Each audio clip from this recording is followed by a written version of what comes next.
সুপ্রভাত বন্ধুরা। আজ স্বাধীনতা দিবস। ৭৮ বছর পূর্ণ হয়ে গেল স্বাধীনতা দিবসের আমাদের। তোমরা সবাই কেমন আছো গো? আমরা ভালোই আছি। আমি ভালোই আছি। স্বাধীনতা দিবসে আমার আসলে অনেকগুলো প্রশ্ন মনের মধ্যে। আমরা কি সত্যি স্বাধীন হতে পেরেছি গো? ইংরেজদের সরিয়ে নানা ঔপনিবেশিক বাণিজ্যিক মনোবৃত্তিকে সরিয়ে আমরা সত্যি কি স্বাধীন হতে পেরেছি? মনে হয় না। যেমন মেয়েরা উচ্ছৃঙ্খল হয়েছে, তেমন প্রতিটি ছেলেও উচ্ছৃঙ্খল হয়েছে। স্বাধীনতা মানে শুধু নানা রকম রং চঙের বেশভূষা পরলাম, পড়াশোনা শিখলাম, কিন্তু মানবিক দিকে মানুষ হলাম না। এটাই কি আমাদের স্বাধীনতা?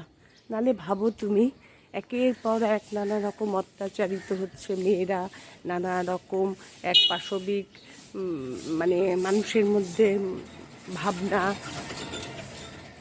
এই কি নাম স্বাধীনতা? জানি না। এই করে আমরা কত দূর, কতটা এগোতে পারবো, কি করতে পারবো? আমাদের প্রজন্ম তো পার হয়ে গেল। নেক্সট প্রজন্মই বা কী করবে কিছুই বুঝতে পারছি না। আমার এক এক সময় না এই সব কথাগুলো মনে হলে সত্যিই খুব মন খারাপ লাগে। আমরা কি এরকম দেশ চেয়েছিলাম ইংরেজদের হাত থেকে কেড়ে নিয়ে, এত মানুষের জীবন বলিদান দিয়ে? ভাবো।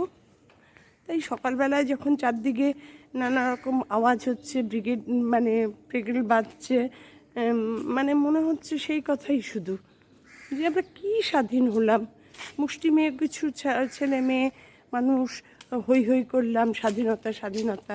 তাহলে কি আমাদের সত্যি আমাদের দেশে এখনও কত মানুষ না খেতে পেয়ে অত্যাচারে মরে যাচ্ছে, যে দেশের ডাক্তারের কোনো আইনের কোনো বিচার নেই, কোনো প্রোটেকশান নেই, সেখানে কি আমরা স্বাধীন? জানি না গো।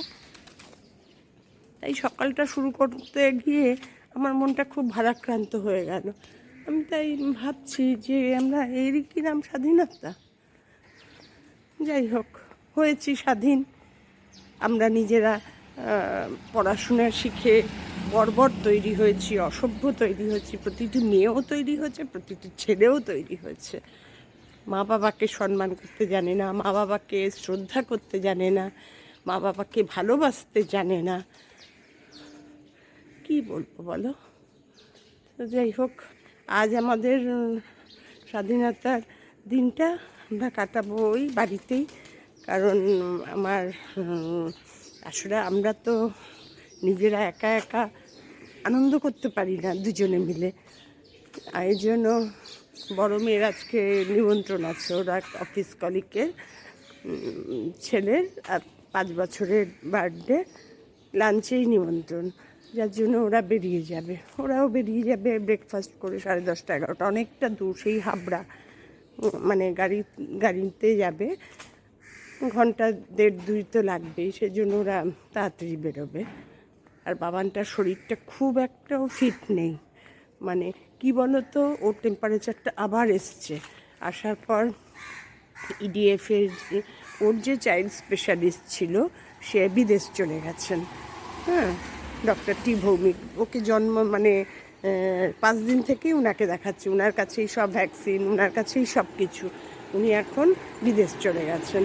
এখন ওনার জায়গায় অন্য যে ডাক্তার উনি রেকগনাইজ করে গেছেন, ওনাকে দেখাচ্ছি। এই নিয়ে 2বার দেখানো হলো, খুব একটা উনি ভালো কিছু করেননি। হ্যাঁ, যার জন্য না মনটা খারাপ হয়ে গেল। যার জন্য আমাদের এখানে ইডিএফ আছে ঢাকুরিয়ায়, যাদবপুর থানার সামনে ইডিএফে রাজা লাহিড়িকে দেখালাম। উনি একদম বয়স্ক চাইল্ড স্পেশালিস্ট। আমার বড় মেয়ের যখন আমি দেখাতাম তখনই উনি ছিলেন রাজা লাহিড়ি। তা আমি যে অন্যকে দেখাতাম, মধুজিৎ দত্তকে। যাই হোক, আর রাজা লাহিড়িকে আমার ছোটো মেয়ের বন্ধু ওই ঠিক করে দিল। ওই ইডিএফে আছে, ওই অ্যাপয়েন্টমেন্ট করে টোরে ওই সাজেস্ট করলো রাজা লাহিড়ি। আমি তো এখন আর এত ডাক্তারের সঙ্গে যখন আমার মেয়েদের ছিল তখন আমি জানতাম। রাজালাইনির নাম শুনে আমি বললাম, উনি এখনও আছেন? তো যাই হোক, ওনাকে দেখিয়ে আসলো, বললো কিছুই না, ভাইরালটাই আবার রিল্যাপস করেছে, কোনো কিছু টেস্ট করতে দেননি, বললো দেখুন শুধু টেম্পারেচার উঠলে প্যারাসিটামল। তা যাই হোক, টেম্পারেচারটা প্রথম মানে যখন রাজারাহির কাছে নিয়ে 4 ঘন্টা বাদে বাদেই এসে যাচ্ছিলো, 1-2 উঠে যাচ্ছিলো। এখন টেম্পারেচারটা খুব হালকা, 100 ক্রস করছে, কিন্তু উঠছে। 9-10-11 ঘন্টা বাদে বাদে প্যারাসিটামল দিতে হচ্ছে। তাই জন্য মন টনটা খুব বেশি ভালো নেই, আছে মোটামুটি ঠিকঠাক। তাই ওকে নিয়ে যাবে, ওর জন্য খাবার টাবার বানিয়েও নিয়ে যাবে, সেই জন্য। আর আমাদের আর বিশেষ কিছু প্রোগ্রাম নেই। আর আমরা যেহেতু সুগারের জন্য জিলিপিও খাই না, তাই মর্নিং প্রোগ্রামটাও নেই। এই আর কি চলবে দুজনের। ঠিক আছে, আজ স্বাধীনতা দিবসের দিনটা শুরু করলাম তোমাদের কাছে অনেক কথা বলে। আর সত্যি মন টনটা না, পেপার পড়লে কিংবা খবর দেখলে, টিভি খুলে এত মন টনটা খারাপ হয়ে যায় না। অনেক কিছু, অনেকেরই অনেক কিছু আদর্শ আমি ঠিক মানতে পারি না। তো যাই হোক, আমার মানাতে না মানাতে তো কিছু আসা যায় না। আমার মনোভাব যেটা, সেটাই আমি তোমাদের সঙ্গে গল্প করলাম।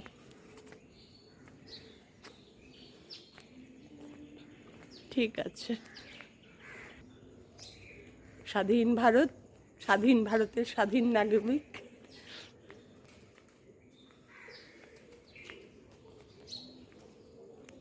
আজকে 15 আগস্টে আমাদের আর কোনো প্রোগ্রাম নেই, মেয়েরাও বাড়িতে নেই, সেই জন্য আমাদেরও আর প্রোগ্রাম নেই। এই সন্ধেবেলার এখন ড্রিঙ্কস নিয়ে দুজন বসলাম। আমার কর্তাকে দেখো, ছোলার কৌটো, বাদামের কৌটো সব নিয়ে এসে বসেছে।